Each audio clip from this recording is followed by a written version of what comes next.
देखिए, मामला तो मुझे बड़े दुख के साथ कहना पड़ रहा है कि मामला गंभीर ही नहीं, अपमानजनक है।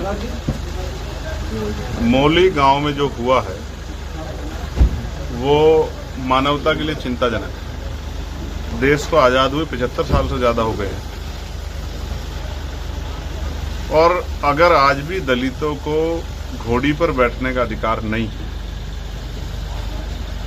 तो ये हम सब लोगों को सोचना चाहिए कि क्या वास्तविकता में आज़ादी के अवसर और आज़ादी के जो अधिकार हैं वो सब तक पहुंचे नहीं पहुंचे। सिर्फ बारात को रोकना ही एक सामूहिक रूप से अपमान है, लेकिन उससे अलग पीड़िता के जिस बिटिया की शादी थी उसके पिता को उठाकर पूरी पंचायत में ले जाकर उसके ऊपर ये दबाव बनाना कि जो काम गांव में पहले नहीं हुआ कि बारात नहीं चढ़ी, घोड़ी नहीं चढ़ा दलित दूल्हा, तो वो ना हो, इसके लिए दबाव बनाना, ये एक तरह से पूरे समाज को नीचा दिखाना। जिस दिन बारात गई पहले बग्गी वाले पे हमला किया, फिर पुलिस ने बग्गी वाले को, क्योंकि उनके पास इन्फॉर्मेशन थी, एप्लीकेशन थी, उसको बुला दिया, बारात निकल गई, बारात के साथ झगड़ा करने का प्रयास किया। गांव में कहते हैं कि अगर कोई बाहर से आता है तो वो मेहमान होता है और उसका सम्मान भी होता है, और कहते हैं बेटी भी पूरे गांव की होती है, लेकिन यहाँ तो बेटी दलित की रही। यहाँ तो उसी बारात का अपमान किया गया, उसी बारात के साथ मारपीट की गई, उसी बारात को मजबूर किया गया अपमानित होने के लिए।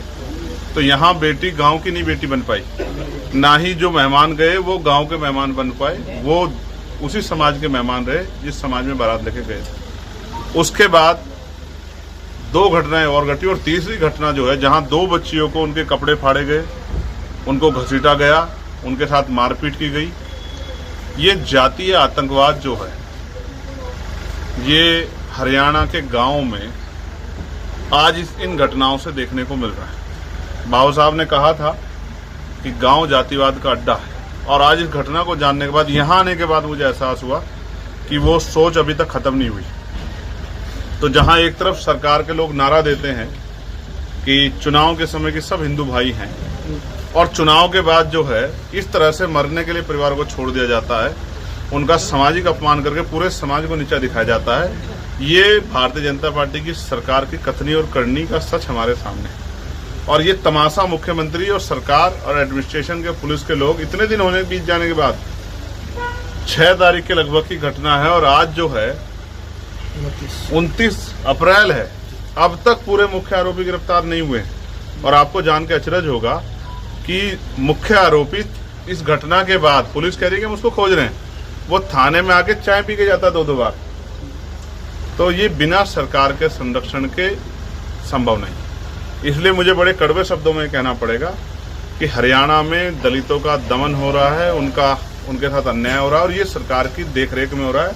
एक तरफ देश आतंकवाद से लड़ रहा है, लेकिन वहीं हमें कमजोर वर्गों के लोगों को, दलित पिछड़े वर्गों के लोगों को जातंकवाद से भी लड़ना पड़ रहा है, जातीय अत्याचार से भी लड़ना पड़ रहा है। यही भारत का कड़वा सच है। आज आपके प्रशासनिक अधिकारियों के साथ भी अभी बैठक हुई है, आपको रोका गया, तो आपकी क्या मांग रही और क्या अपराध तो नहीं रोक पा रहे हरियाणा में, गुंडों को तो नहीं रोक पा रहे, जातीय आतंकवादियों को तो नहीं रोक पा रहे, लेकिन उन्होंने मुझे रोका। मैं संवैधानिक व्यक्ति हूं, मैंने उनसे चर्चा की, उन्होंने मुझे विश्वास दिलाया कि वो उन आरोपियों को गिरफ्तार करेंगे, और उन्होंने मुझसे ये भी बताया कि उन्होंने गांव में चौकी खोली है, अब भविष्य में इस तरह घटना नहीं होगी। लेकिन मैं उनको ये बहुत जिम्मेदारी के साथ कह रहा हूँ, उन्होंने मुझसे 15 दिन का समय मांगा, मैं उनको 16 दिन का समय देता हूँ, लेकिन हम लोगों ने भी ये तय किया है और हमारे साथी अभी जा रहे हैं 16 मई को इस घटना, ये जो सामाजिक रूप से पूरे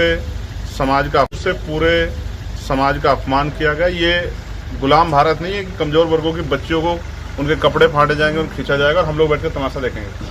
16 मई को हम लोग मुख्यमंत्री आवास का घेराव चंडीगढ़ में करेंगे। ये फैसला हमने सामूहिक रूप से लिया है। हम स्वाभिमान सम्मान के साथ कोई समझौता नहीं करेंगे। मुझे ये भी बताया गया कि उसी गांव के लोगों ने 2 पक्ष होकर कहा कि ये, एक पक्ष ने कहा कि ये गलत कर रहे हैं। अब वो दिन, ये पुरानी बातें होगी, अब आजाद भारत है, सबको अधिकार है, लेकिन दूसरा पक्ष इस बात पर अड़ा रहा कि वो दलितों को घोड़ी पर बैठने देंगे। जिन्होंने उसी पक्ष के, उसी जाति के जिस पक्ष ने न्याय की बात की, सबके लिए समानता की बात की, मैं उनका धन्यवाद करता हूं। लेकिन जिस पक्ष ने ये किया है, मैं उनको मानता हूं कि वो अभी जाति की गहरी सच्चाई में जो है उसकी कुंठता में डूबे हुए हैं। ऐसे लोग समाज के लिए भी, प्रदेश और देश के लिए भी खतरनाक हैं, जो सिर्फ जाति के आधार पर किसी को नीचा दिखाना चाहते हैं। आप सांसद हैं, आपको घटनास्थल से जाने से रोका गया है, तो इसके पीछे क्या कारण मानते हैं? कारण सिर्फ यही है कि मेरे जाने से हमारे लोगों का मनोबल बढ़ेगा और आरोपियों का मनोबल कम होगा। उनके ऊपर ये प्रेशर आएगा कि दोबारा ऐसी घटना करोगे तो फिर आप पे कार्रवाई होगी, इसलिए मुझे रोका गया। यानी कि वो कहना कहीं ना कहीं इसमें राजनीति भी की जा रही है? नहीं, राजनीति नहीं की जा रही, ये सरकार के संरक्षण में। और अधिकारी कहाँ किसके हैं? अधिकारी तो सरकार के है ना। अधिकारियों को आदेश किया गया है कि वहां गुंडे चले जाएं, अपराधी चले जाएं, लेकिन चंद्रशेखर नहीं जाना चाहिए। आपको मैं विश्वास दिलाता हूँ, 16 को हम सड़कों पर लड़ेंगे और जब हाउस चलेगा पार्लियामेंट का, इस सच्चाई को